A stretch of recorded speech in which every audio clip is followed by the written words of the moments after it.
Imagine if I told you that the scars you bear were not caused by the actions of other people, but by the things you subconsciously let stay. Not because you were dishonorable.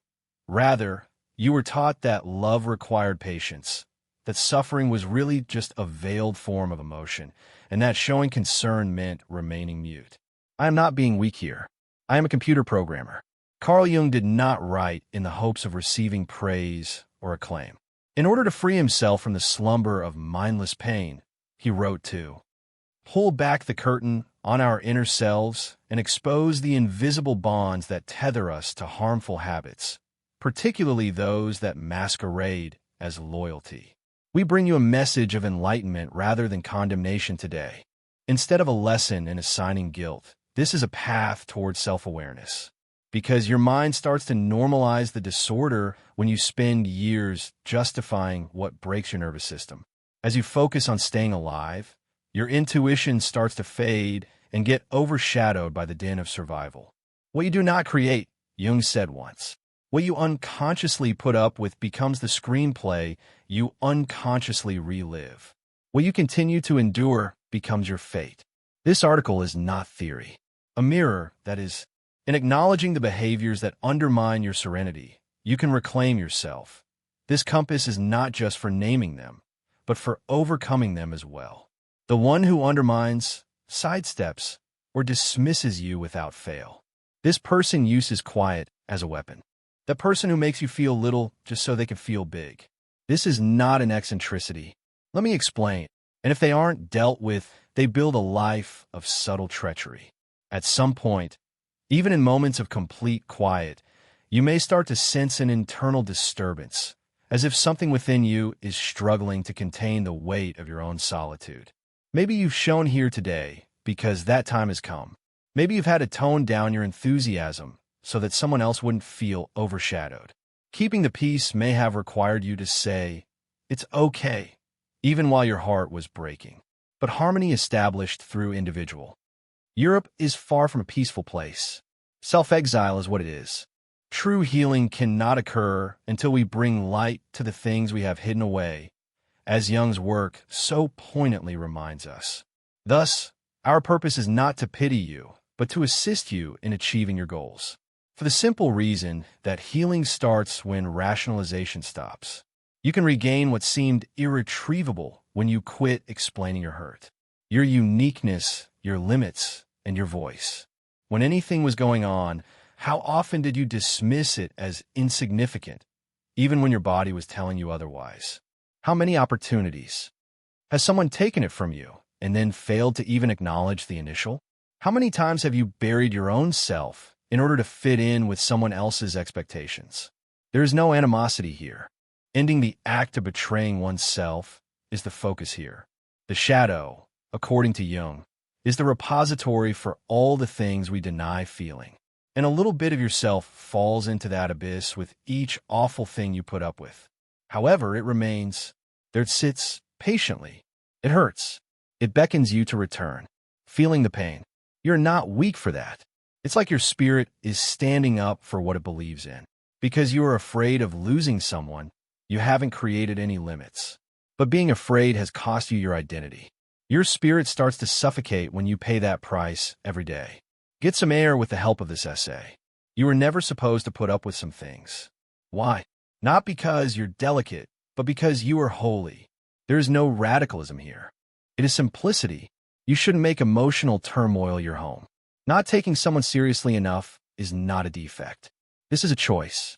Furthermore, seeing is essential. It will take your serenity. Jung was really explicit. What you don't incorporate, you'll have to deal with again and over. Also, your unconscious mind will keep reenacting abuse if you keep using the word love to explain it away. The reason is that you were never told how important you are, not because you are unimportant. Maybe you're currently seeing someone. I was wondering whether you just gone. Maybe you don't know what healing entails and are just kind of floundering around. No matter where you are, this message has something crucial to share. Simple language. Because you've been impacted by each of these 10 inappropriate actions multiple times. Furthermore, we must no longer tolerate them as ordinary. Toxins will not be idealized by us. Let us tell you. Why?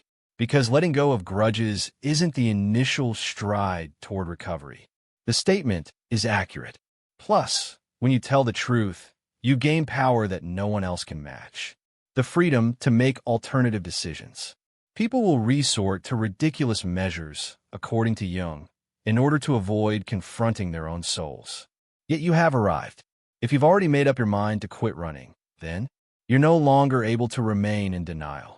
It's time to get back what you sacrificed for survival. Some wounds are silent killers, eroding your strength and vitality with each passing second. You risk spending decades mired in a routine that brings up the same pain you felt when you were younger if you don't figure out how to decipher that language. Feeling unworthy is a wound. The purpose of this message is to break that trend, restorative rather than vengeful. A new chapter begins when unbearable things are no longer tolerated. Using dignified ink. This channel is not here to provide you with entertainment. In order to reawaken you, it is designed to assist you in naming things that no one has ever taught you to name. So you realize that being loyal does not mean sacrificing your emotions. Anger, sadness, or an unexplainable sense of confusion may wash over you while you listen or read. Embrace it. A reawakening of dormant knowledge causes that unease. Ignore it. You are finally prepared to process what was once too weighty to retain, and every feeling that surfaces is evidence of that. Finally, as you get to the last word of this article, you won't remain unchanged. Not because we altered your personality, but because you made room in your memory to recall. You will stop rationalizing the things that hurt your spirit as love. Staying with someone who won't safeguard your essence is no longer an option. Reflecting your experiences and paving the path for your future creations. This essay serves as both a mirror and a doorway. Some relationships come into your life to teach you what you're truly worth, while others come into your life solely to teach you what you absolutely must never accept. Once more, having endured too much does not make you broken. Being willing to stop is a brave thing to do. Yeah, you're wide awake. Of course you are. To start, that is more than sufficient. What you're going to hear has the potential to alter the course of your life. So please do not leave.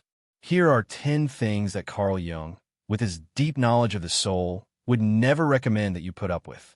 It is not a sign of weakness on your part, but rather that your soul is too valuable to let it suffocate in places where it cannot breathe. According to music, there's a type of damage that is rarely. Instead of yelling, it talks its way into your subconscious. It comes in the form of a gentle shame that you experience while setting boundaries, rather than an aggressive one. Feelings of quiet unease arise when you acknowledge a need and are aware that being genuine about yourself can disappoint others. Manipulation based on emotions. Concealed, deadly, and sadly recognizable. Despite the veneer of tenderness, its goal is clear: to coerce you into sacrificing who you truly are in order to maintain a bond. Denying the truth makes the soul sick, Jung advised us. Denial starts with little choices, like choosing to keep quiet every day in order to avoid emotional punishment, rather than with major betrayals. Your disappearance is not being requested by love. This is the terror that masquerades as love. Restoring health does not require a hero's touch. It takes guts and delicacy. Finding out when you shrink is the key. Rather than out of love, survival drove it. Naming those moments gently is a good place to start. Write everything down, not to cast blame, but being roused. Tell me a time when you acted dishonestly because you were embarrassed. In the pattern, do you see any faces? While you answer yes, whatever thoughts come to mind when you really don't want to. When the spirit does this, it starts to find its voice again. The brutality that masquerades as reality is another category. Those who use hurtful words to hurt you and then pretend to be honest aren't being truthful. Their cannons have been transformed into weapons.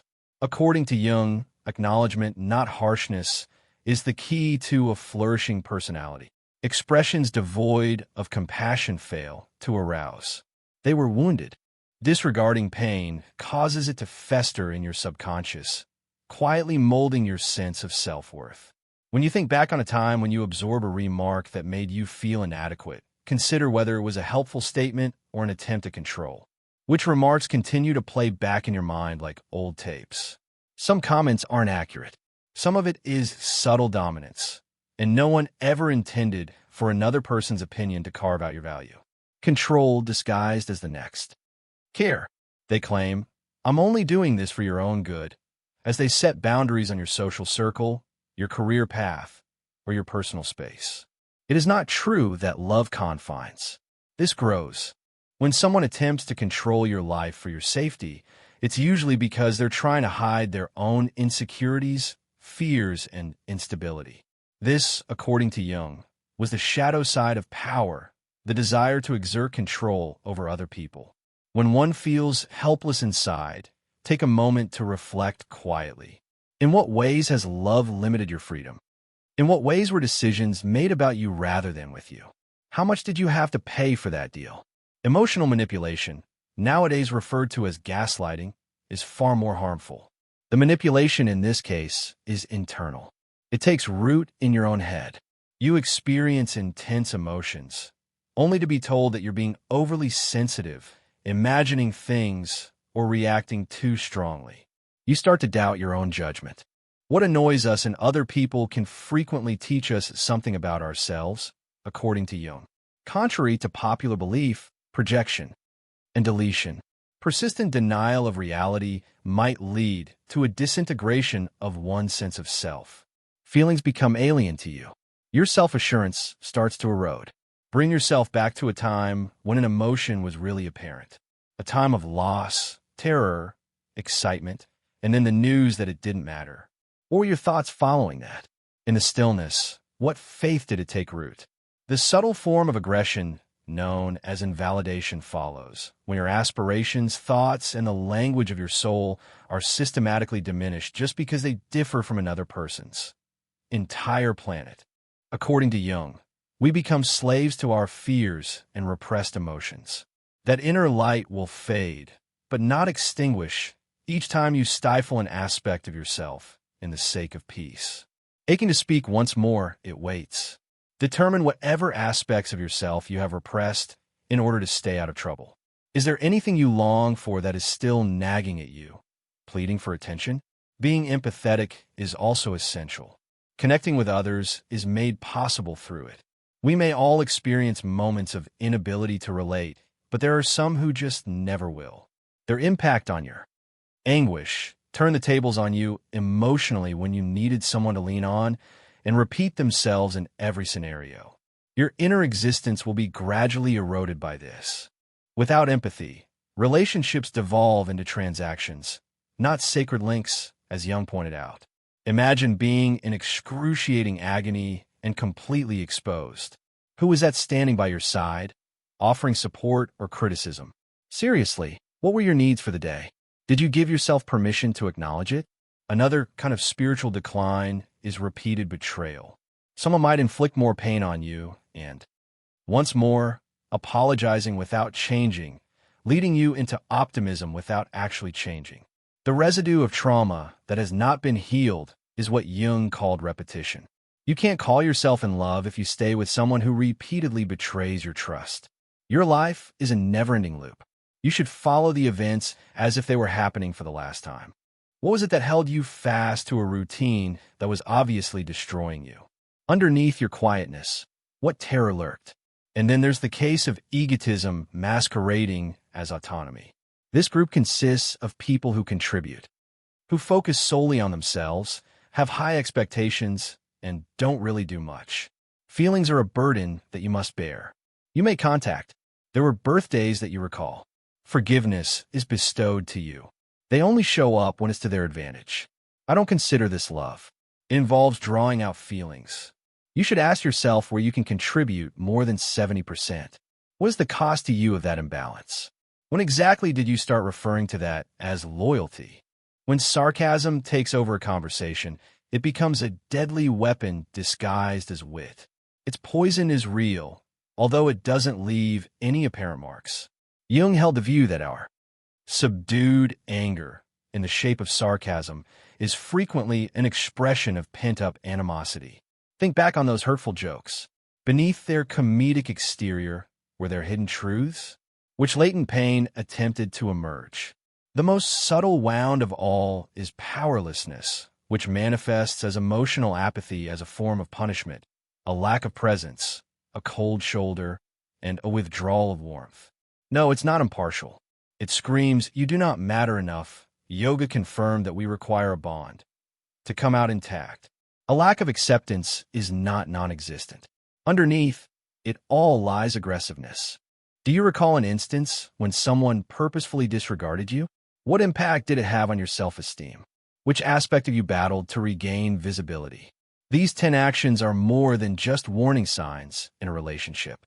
In the appearance of everyday conversations, they are spiritual scars. What we fail to recognize and change is destined to recur, as Jung psychology points out. Acknowledgement is not evaluation. Awakening is the word. Furthermore, when you identify, after being put up with, you get the chance to start again with a fresh narrative. There is more than a fleeting unease associated with each of these actions. In time, they become deeply ingrained in your soul as psychic imprints, seeds of inner detachment. Rather than being haphazard responses, they form the framework of your self-esteem. The scariest thing is that the more you put up with them, the more accustomed you get to them, and eventually your tired and conditioned spirit starts to think that this is your fate. However, let us be crystal clear. In fact, you do not merit to have their affection misunderstood, their needs ignored, their feelings downplayed, or their worth exploited in the name of caring. You are deserving of a safe haven where you can be yourself, free from judgment, guilt, and fear, and where your voice is not harnessed for destructive purposes. I adore you with all my heart. The most neglected relationship of all, the one you have with yourself, is the one where true love begins. The point of Jung's writings was not to inculcate a hatred of humanity. We all secretly harbor self-hatred, and he wrote to set us free from that, giving in to our pain. That is the way to freedom. The boundary between merely restating reality and really making changes to it. Justifying harm prevents it from being healed. Thus, hold on a second. Carefully go back over all 10 of the designs we've covered. Be very honest with yourself and ask, which one have I grown accustomed to? Do you know which one I find most difficult to confess? Which one, unnamed, has threaded its way through my story's pages for years? Because casting a name for it instantly dispels its enchantment. Upon first glance, you immediately reclaim the independence to select an alternative solution. Here is the reality, though. Who you were when you started watching this has changed drastically. The chamber is now conscious. At last, the choice is yours to make. Certainly not on paper, but in reality. Feel free to make a note of this occasion if this message has touched your heart or awakened something within you that has been longing for understanding. Post these remarks in the comment section, and we will hold them in our hearts as well as yours. Leaving places that tear me apart is no longer worth the price I pay for tranquility. I am. This should serve as a monument to your self-respect, a turning moment in your life, and a proclamation of your values. For the simple reason that this is no ordinary day. Life begins at this point. You are free to make your choice without fear of reprimand. To our hurts and shortcomings, Jung wasn't merely referring to the shadow when he sang this song. The aspects of ourselves that we covertly reject were also on his mind. Our autonomy, our respect, our instincts, and our voices. The shadow is more than simply a place to bury our sorrows. There we bury the things we've been too scared to face head-on. Ourselves. Tolerance of undesirable conduct is frequently nothing more than an unspoken pact with that shadow. Not because we lack strength, but because we harbor self-doubt about our deservingness of defense. It is not evidence of emotional failure to repeat harmful practices in relationships. This is the reverberation of a deep, unresolved emotional scar. According to Freud, this is the result of a psychological desire that arises after a traumatic event, but has not yet been fully processed and incorporated into one's life. It is our intention. Come back to the same people, the same relationships, and the same suffering over and over again. This time around, I'm not trying to hurt myself. Rather, I'm hoping without hope that things will turn out differently. Unchecked hope, however, can tie us down to individuals who will do nothing but reopen old scars. Signing an emotional contract with your wound, not with words, but with your neural system, occurs when you normalize manipulation, emotional distance, or a lack of empathy. Deeper than reason, you persuade yourself that even a tiny bit of neglect can be enough affection. The foundation of your relationships is that belief. Yet this is something that Jung brought to our attention. Your life will be guided by your unconscious until you become aware of it.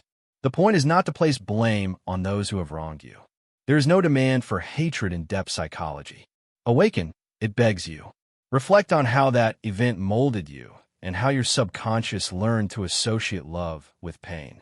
Simply said, whenever you're teaching your inner world that suffering is the price of love if you put up with something that devalues you. Furthermore, getting injured isn't the only thing that can subtly destroy you. It's an explanation for why you stayed wounded. The gradual poisoning of toxic relationships is that you can find ways to justify it. Everyone makes mistakes. Nobody's perfect. It wasn't that bad. But the real harm isn't necessarily in the actions themselves. How you ingested it matters. How you choose to remain silent thereafter. How you started a contract in order to stay alive. Not just theory this. What keeps us here is the unsaid psychology. We call it love, but it's really just fear masquerading as love. Worse yet, if you aren't cautious, that anxiety will end up directing your relationships. Thus, hold on a second. What aspects of yourself have become silent? In hiding, or have you concealed your boundaries? Would you be open to re-exposing them at this moment? People rarely leave partnerships if they feel emotionally or verbally degraded or belittled. Thus, they do not have any other options.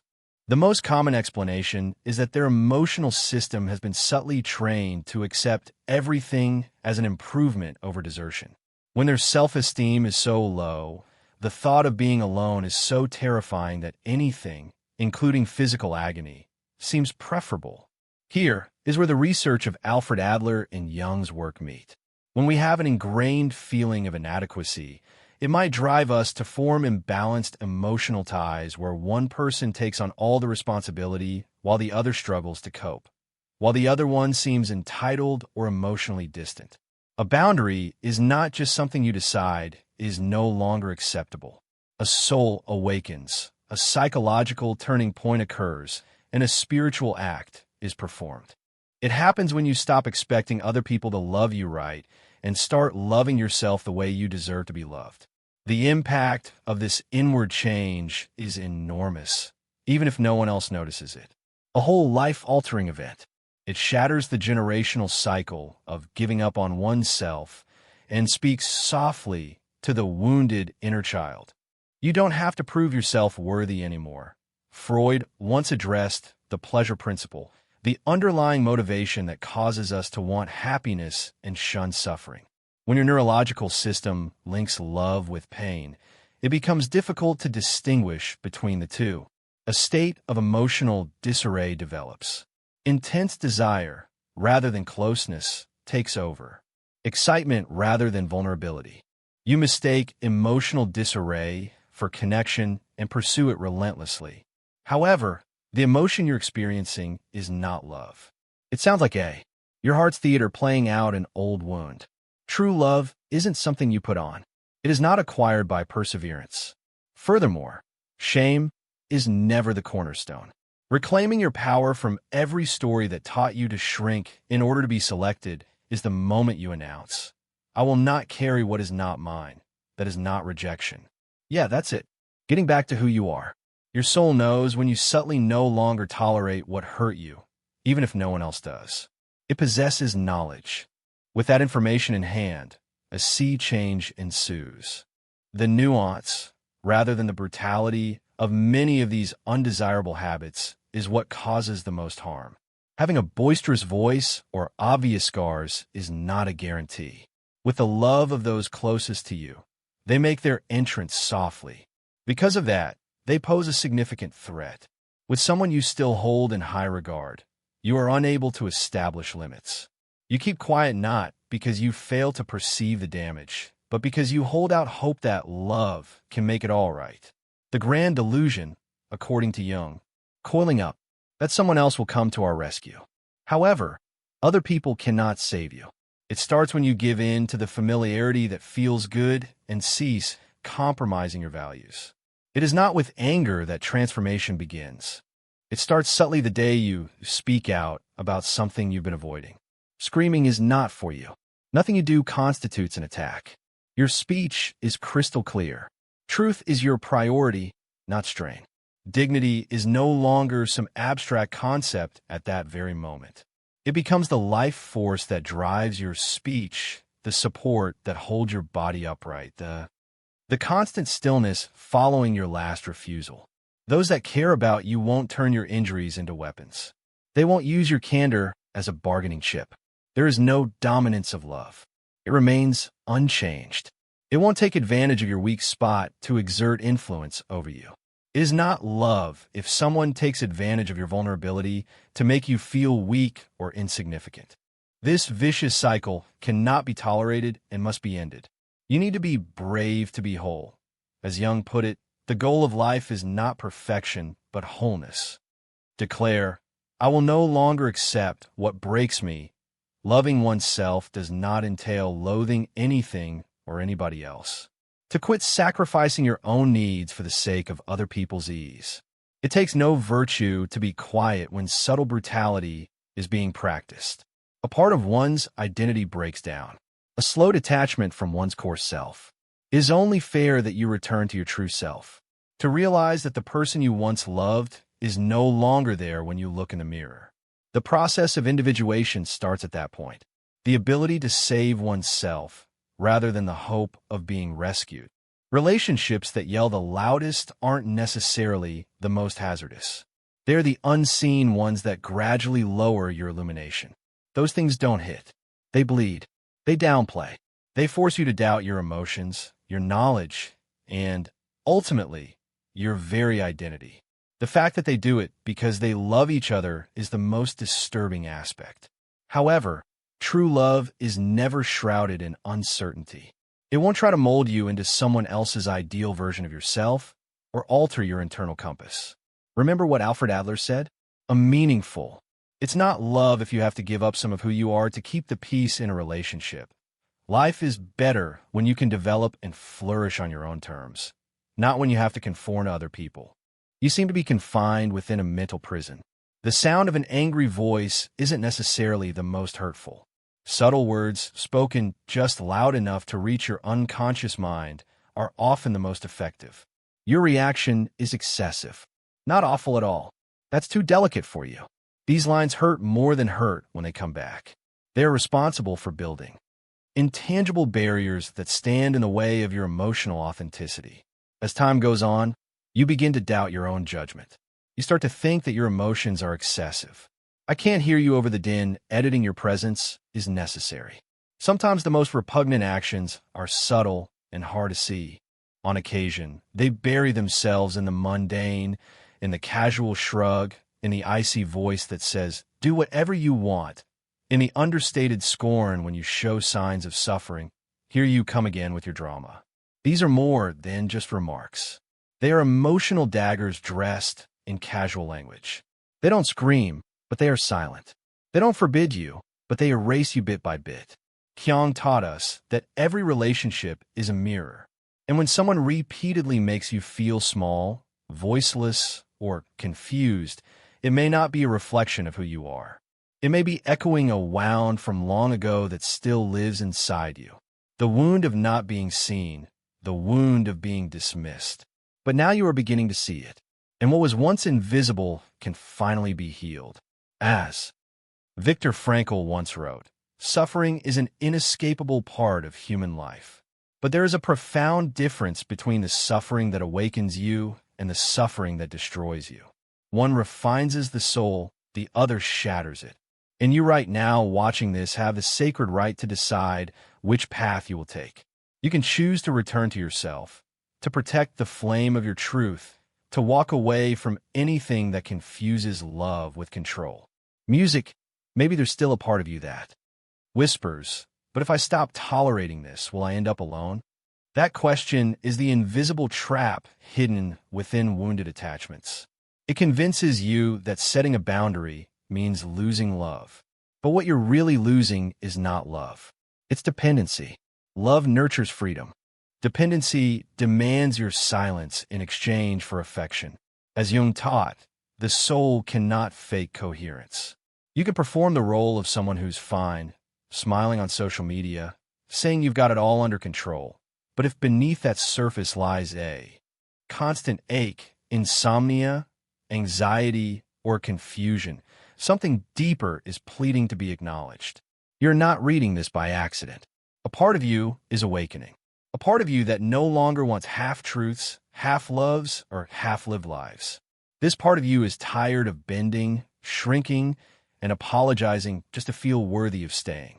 And while this moment may not come with fireworks or applause, it marks the quiet beginning of a life where you can finally breathe without guilt. The day you decide to stop. Negotiating your peace is the day emotional healing truly begins. That's not the day you become someone new. It's the day you finally return to who you've always been beneath the performance.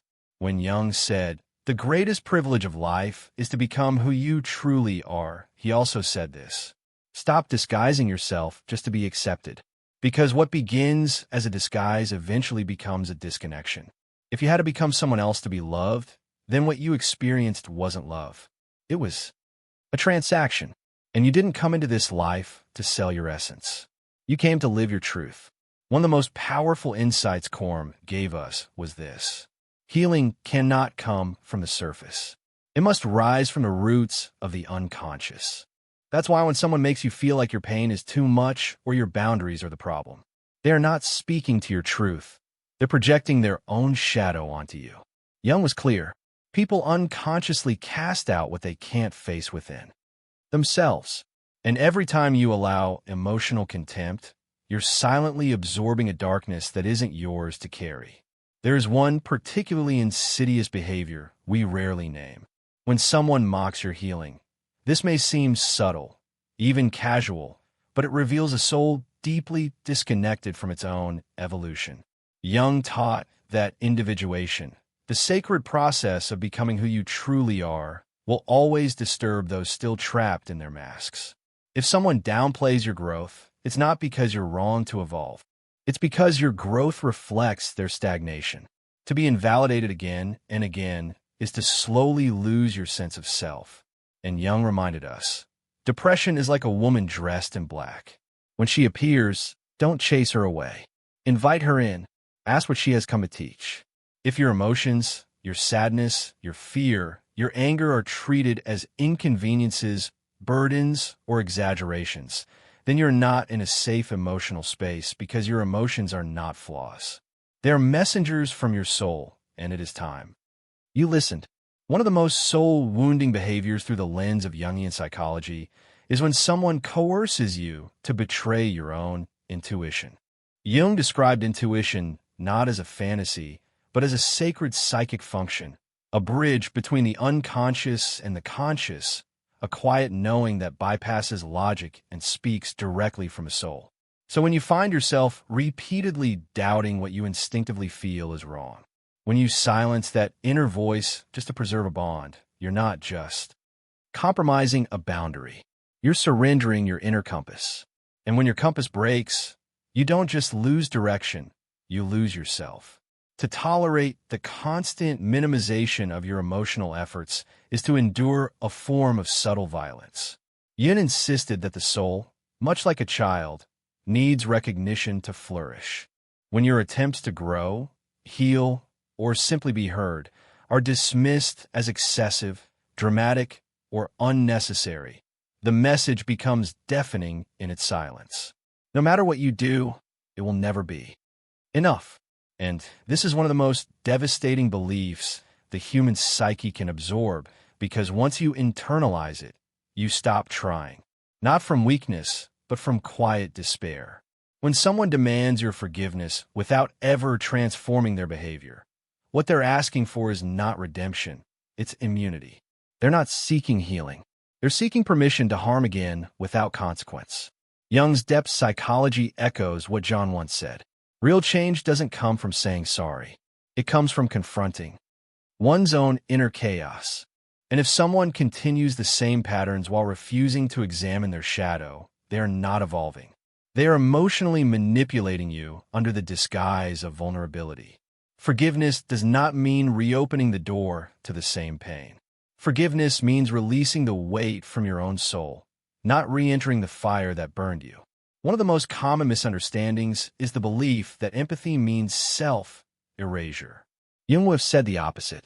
Sacrifice, when not rooted in self-awareness, breeds resentment. And resentment is a signal not of your failure, but of the silent contract you've signed to tolerate what should never have been accepted.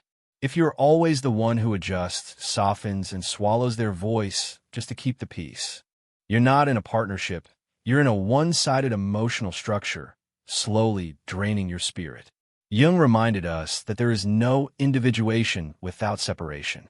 Sometimes the most loving act you can offer yourself is walking away from the very person who insists they love you.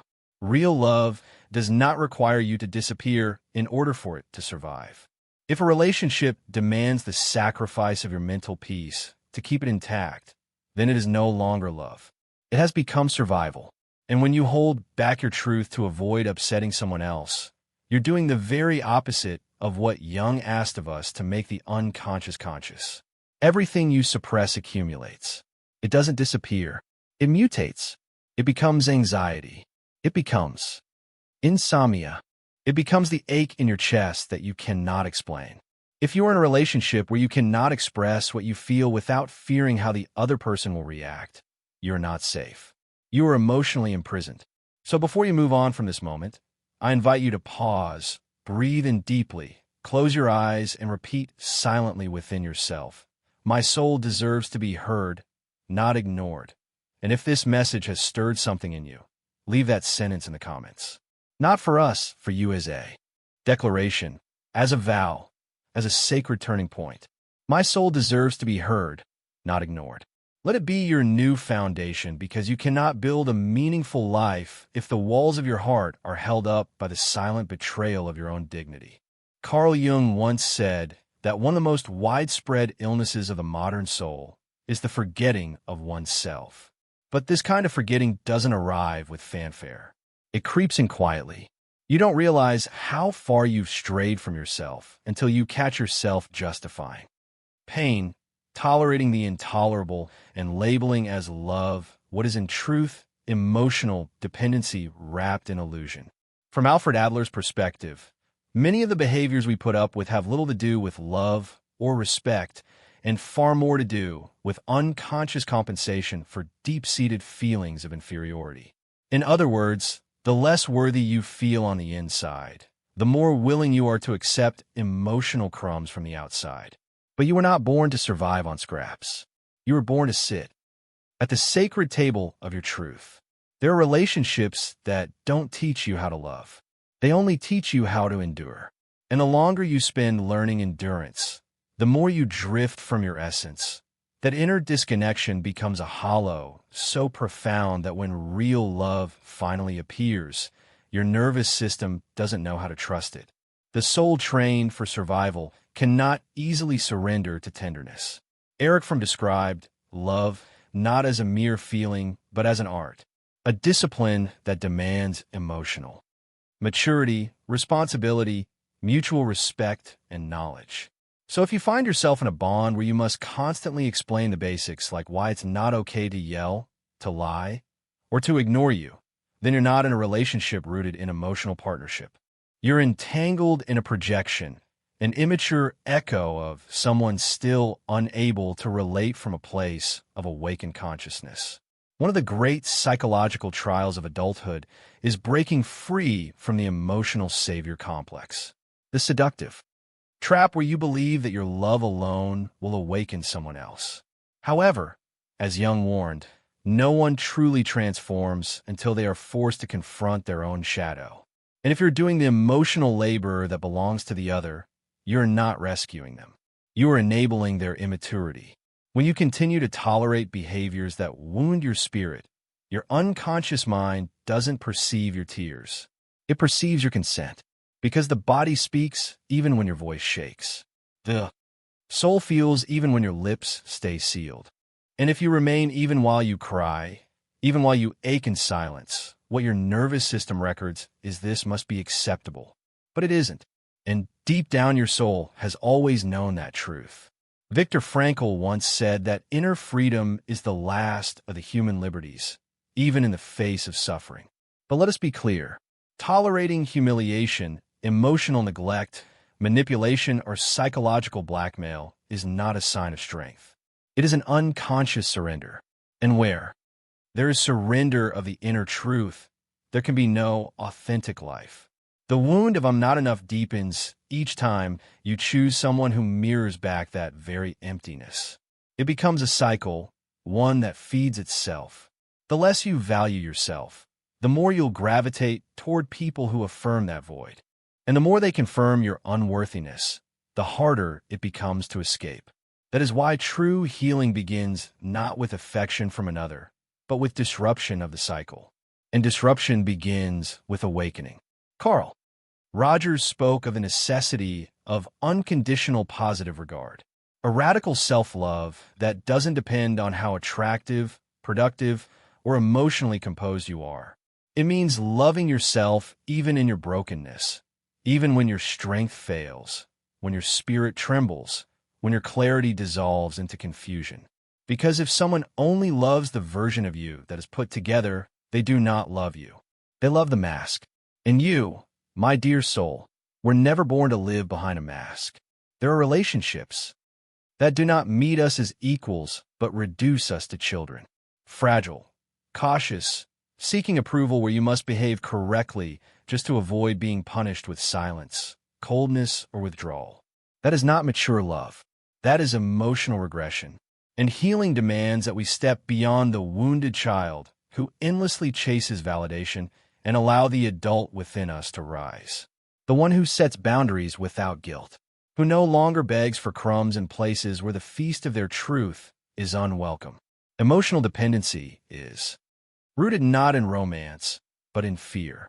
The fear of facing the void within. But here is the truth. That void will never be filled by someone else. It will be filled by your own presence, by your gaze turned inward, by your daily devotion to self-respect, to silence that nurtures rather than wounds, to the fierce commitment to never abandon yourself again. Not for anyone, no matter how much you long to be loved. As Donald Winnicott once said, the good enough mother is not the perfect one, but the one who never leaves be that. For yourself, be the one who stays, because enduring in silence is not strength. It is unresolved trauma, and trauma doesn't dissolve with time. It heals through conscious action, through reflection, through therapy, through difficult choices that carve the path to inner liberation. As Jung reminded us, the greatest privilege of a lifetime is to become who you truly are. And hear this clearly. You are not your wound. You are the one who is capable of healing it. And that changes everything. Music. It's possible that for years you've tolerated what your soul never truly deserved. Not because you lack strength, but because no one ever taught you how to discern. You may have grown up in an environment where mistreatment was normalized, where shouting echoed through the walls like a lullaby, where emotional neglect became the rhythm of your days. But just because you were shaped by dysfunction does not mean you are destined to carry it. Consciousness changes fate, and now you're conscious. Your worth is not something to be negotiated, begged for, pleaded over, or bought. It is something to be recognized, upheld, and honored. Every time you say, I will no longer allow this, you are not rejecting someone. You are honoring your own soul.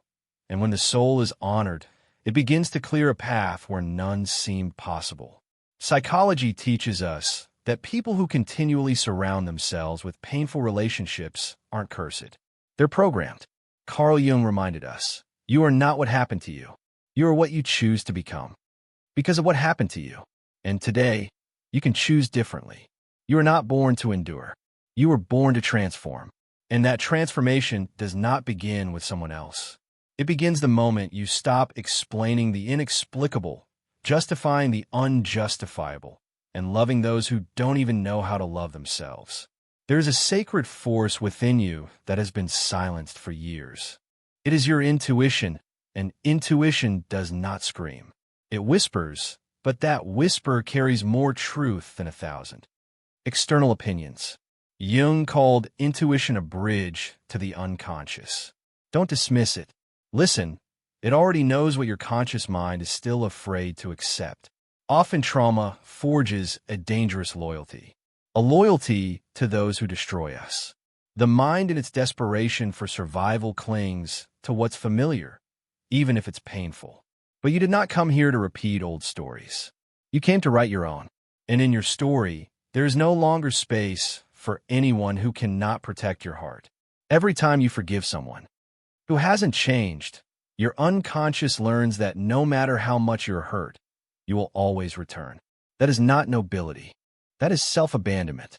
And when the soul is abandoned long enough, it dims until one day you no longer recognize the reflection staring back at you. The most sacred work you will ever do is not becoming someone stronger. It's becoming someone more honest, more aligned, more truly yourself.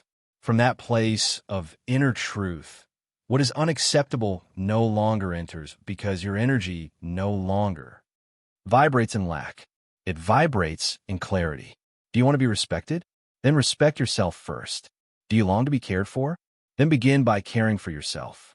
Do you want to be chosen without conditions? Then choose yourself without conditions, because no one can give you what you haven't yet chosen to sustain within. The deepest relationships are not those that offer you everything. They're the ones that require nothing essential in return. If someone demands that you shrink, abandon parts of yourself, or dim your light too, stay, then they do not want a relationship. They want a mold. And you are not moldable. You are authentic. Some wounds reopen over and over because we never learned to say not here.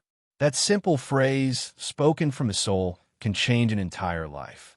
Because when you speak it with conviction, with full presence, the universe aligns to that clarity. You still have new relationships to experience. You still have people to meet who won't dim your light, won't punish your truth, won't make you feel like your feelings are too much. But before that happens, you must first stop dimming your light for yourself. You are not broken. You are awakening. You are finally emerging from years of emotional conditioning that told you love equals pain. That attachment means sacrifice. That companionship is worth more than inner peace. But as Jung said, who looks outside dreams, who looks inside awakens. And you're no longer here to dream stories where you're always the one who loses. You've been loyal to people who didn't protect your heart. You've given love without hesitation, hoping they'd understand your soul. But here is the truth. No one will understand your soul until you value it first. Emotional dignity is not arrogance. It is the fertile ground where real love is grown. Without it, everything that blooms remains fragile. From this day forward, you can stop apologizing for your feelings, for your boundaries, for walking away from what no longer reflects who you are becoming. You don't need an elaborate explanation to protect your peace. You have the right to close the door with the same resolve you once kept it open simply because you feared being alone. Life will continue to test you, but now you have something you didn't have before: clarity. And clarity is not something you buy. It is earned through pain, through difficult decisions, through emotional courage. And now that you have it, now that you are awake, don't fall back asleep in front of the very things that once wounded you. There will be people who won't understand your transformation. They'll call you too much, too cold, too selfish. But you owe them no explanation. They didn't hear your silent nights, your hidden tears, your quiet battles to fit into something too small for your spirit. Let them think what they will. Keep walking. The soul may not shout, but when it's been ignored too many times, it begins to break you from the inside. And that pain, that rupture, is its final plea. Listen to me. Don't wait for the breaking point to change. Do it now. Do it because you finally realize that love is not something to be begged for. It's something to be honored. Remember this. There is no healing without decision, no freedom without limits, no self-love without the death of self-deception. And when you hold all three truths in your heart, you stop chasing mediocre love, and you start building relationships that reflect your integrity. If something within this message stirred you, if even a single word mirrored your inner experience, I invite you to let your voice be heard in the comments. Have you encountered that soul whose presence feels like home? Or are you still walking the sacred path back to yourself? Your story, however unfinished, may become the lantern in someone else's darkness, the very sign they didn't know they were searching for. And if someone close to you is silently struggling with the illusion that love must hurt, that self-abandonment is the price of connection, or that they are unworthy of peace, share this video with them. Help me reach the ones who need to remember real love does not demand that we shrink. True connection does not ask for sacrifice of the soul. And the most vital union we will ever form is the one with our own inner truth. Before you go, I invite you to subscribe and activate the notification bell. Here in this space, we journey beneath the surface of things, exploring the hidden architecture of the psyche, the whispers of the unconscious, and how every relationship is but a mirror reflecting our personal evolution. If there's a theme, a question, or a wound you would like us to explore in future videos, leave it below. This space breathes because of you. Your voice is not only welcome here, it is essential. Thank you for showing up not just to this video, but to your inner work, to the sacred labor of remembering who you truly are. And always remember this: when the right person appears, your soul will know, not through fear, but through peace. But until that moment, let your most intimate relationship be the one you cultivate within. That is the foundation. That is the home. And from that wholeness, all things real are born.